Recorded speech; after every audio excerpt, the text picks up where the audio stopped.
Bien, comme le dit le titre de mon livre, Présence, hein? J'ai écrit Présence est parti d'une révélation, d'un principe premier qui est notre seul présent est la présence.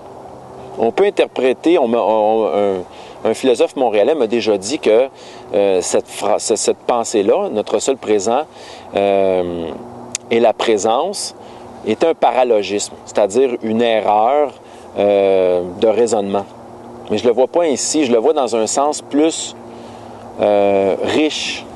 Je peux en faire l'interprétation. Notre seul présent, notre seul cadeau dans la vie, c'est la présence. La présence, nous, en tant que conscience présent aux choses, aux autres, puis aussi la présence de ce qui est vivant autour de nous. Donc, c'est comme une double présence.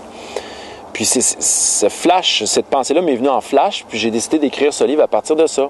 Donc, par rapport à votre question, comment la non-dualité s'inscrit dans ma relation avec mon enseignement avec mes élèves au collégial, c'est d'abord par une présence. Être présent pour eux.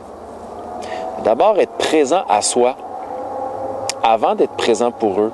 Puis, ça fait aussi le fait d'être présent à l'environnement.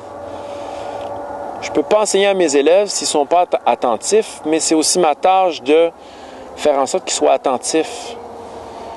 Puis, même si j'enseigne un contenu, une manière de réfléchir, de développer son esprit, c'est aussi par la présence à soi que la non-dualité se transmet.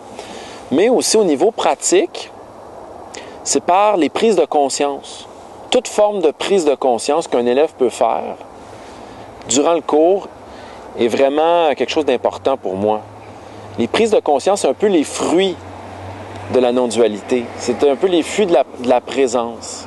Je leur fais faire des exercices, quelquefois, un exercice où on développe notre attention à l'environnement. On développe notre attention au niveau du corps. Qu'est-ce qu'on ressent dans notre corps?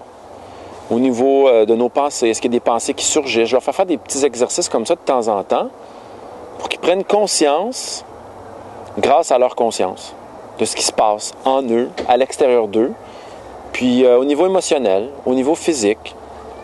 C'est ça. C'est un petit peu ça ma tâche.